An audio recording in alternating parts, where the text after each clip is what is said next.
Gampiagan daw, mapiya ka bibita, maayong adlaw, at kami ang Grupong Sapiro!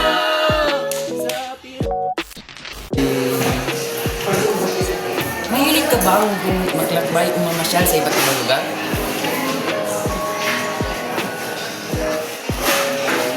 Ano-ano ang mga lugar na napuntahan mo ang iyong labis na naibigan? Halika!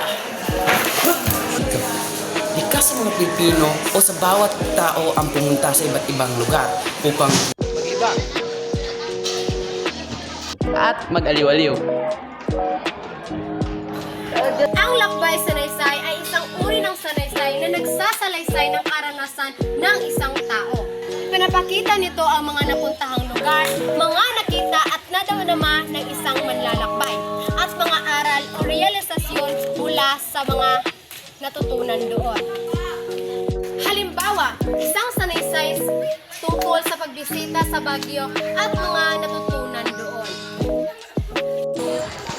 At narito ang 6 na bahagi sa pagsulat ng Lakbay Sanaysay. Let's go! Magkaroon ng isang kaisipang manlalakbay sa halip na isang turista.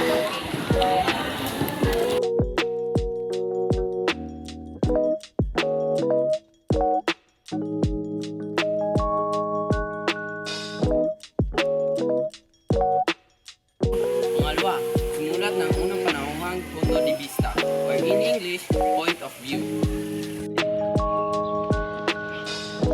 Unang panahong punto de vista or first person point of view.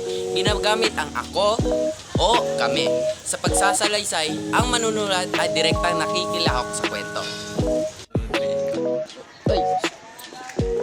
Ang karamihan sa nilalaman ng sanaysay mula sa mga nakita, narinig, naunawaan at naranasan ng isang manunulat.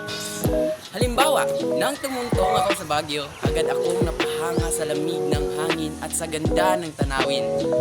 Nakita ko ang puno ng pine na nakatayo ng matayog at naunawaan ko kung bakit tinawag ang Baguio na City of Pines. Pangatlo, paksa ng lakbay sanaysay. Ito ay tumutukoy sa paksa o tema ng isang sanaysay. Ito ay maaaring lugar, pagkain, hayop, karanasan ng paglalakbay. Pang-apat, magtala ng malaking detalye at kumuha ng larawan. Habang naglalakad, malagang sulat ang detalye tulad ng pangalan, gusali, kalye, o restaurant. Pagod. Yeah, boss! Boss! Boss! Halimbawa, Pang-apat na halimbawa, kung bumisita ka sa Intramuros, itala ang pangalan ng Fort Santiago at ang mga kali sa paligid at kumuha ng mga larawan ng tuta ng lumang simbahan para ipakita sa sanaysay. Ikalima, ito ang bahagi ng sanaysay na nagpapakita ng mga aral at mga realisasyon sa natutunan ng paglalakbay at kung paano nito mababago ang pananaw, kaisipan at pagkatao ng may akda. Halimbawa, sa aking paglalakbay natutunan kong halagahan ang simpleng buhay at mas maging malawak ang aking kaisipan. Pang-anim, gamitin ang kasanayan sa pagsulat ng sanaysay. Siguraduhin malinaw,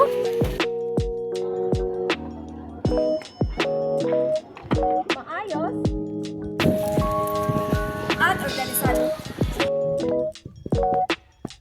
Halimbawa, sa pagkwento tungkol sa Boracay, ilarawan hindi lamang ang ganda ng beach, kundi pati ang hamon sa kaligsan at turismo. At gumamit ng larawan ng puting buhangin at masikap na parte ng beach para ipakita ang kabuuang karanasan. At ito ang 6 na bahagi sa pagsulat ng Lakbay Sanaysay.